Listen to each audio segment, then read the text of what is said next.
So far in this lesson, the segments have covered putting text on or into things. Once it's on or in something, we need the ability to change it, obviously. If you could not modify a font after you've inserted it into Adobe Illustrator, this would be one boring program. I don't like that font. I want to do some things to modify it. We'll start with what is called the character panel, and we'll evolve into things like the paragraph panel, styles panels, etc. Let's come over here. I've got it right here. The reason it's there is because I am in the typography workspace. If you're not, change it to the typography workspace, then you're going to see what I see.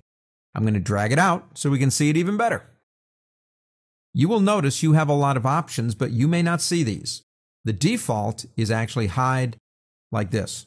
So if you pull that out and this is all you see, I want you to go to this options button right here and click and say show options. A couple more things. Stuff, right? We like stuff. Don't like the font Myriad Pro. Myriad Pro is a sans serif font. Sans serif fonts are not really good reading fonts, and this is reading text. So I would like to change the font. One way to do that, of course, is globally. So we're going to pick up our type tool over here, and I'm going to come in, select anywhere you want, and press Control A, which of course is the shortcut for select all. This is a global change. I come over here to Myriad Pro and click this button right here, and I can go through my list of fonts. We all have a lot of fonts.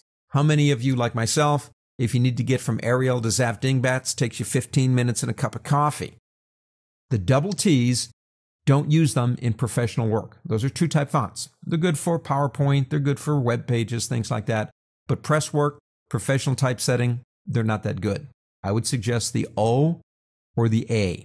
Now the A is an Adobe PostScript font. The O is an open type font. It's up to you.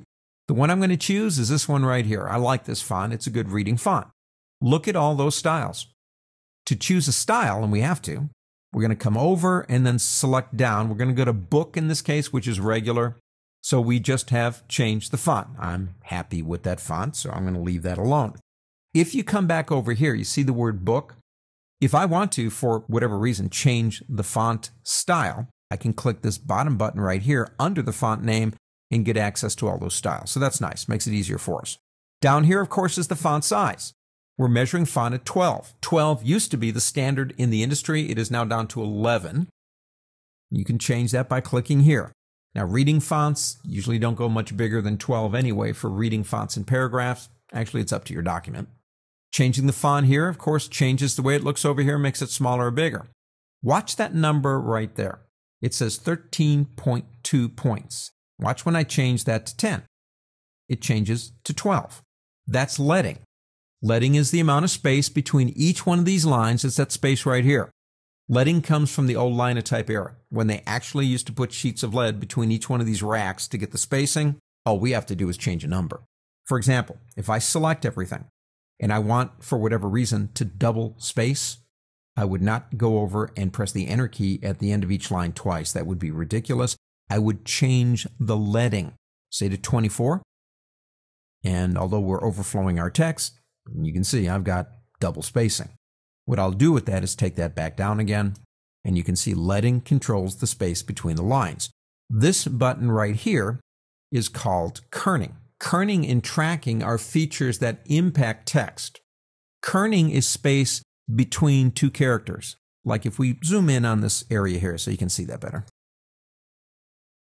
For whatever reason, what you want here between fill and deletion is a little bit more space, but not as much as, say, for example, pressing the space bar and putting in a lot of space. You just want a little bit more.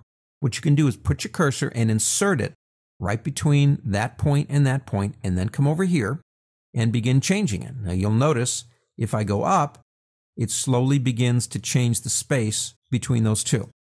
So if you want that, you can. Kerning is a one-off.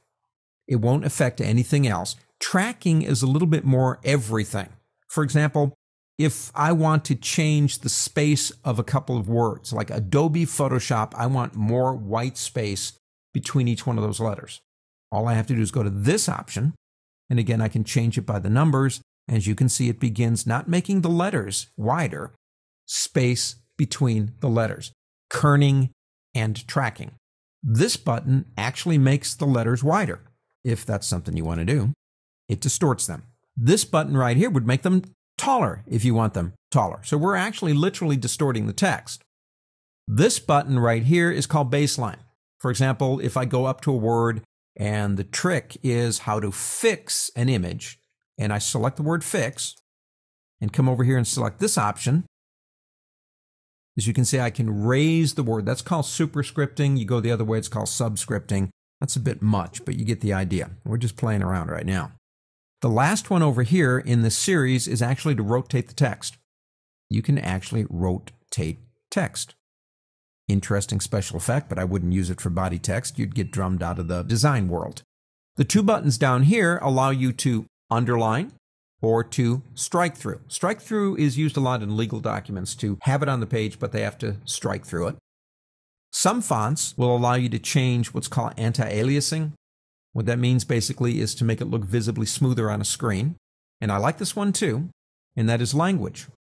If I'm doing an English USA or an English UK, a lot of the spellings are different, like the word color in the United States is C-O-L-O-R, and in Great Britain it's C-O-L-O-U-R. So if I'm spell checking an English document, I want to make sure it says English USA. If I'm going UK, you get the idea. There's all kinds of spelling dictionaries in here.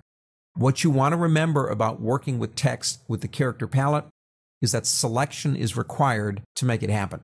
I can't click here and actually make a change of the font or anything else. Selection is the name of the game for characters, so you can choose one letter or you can do everything, doesn't matter, but selection is the name of the game.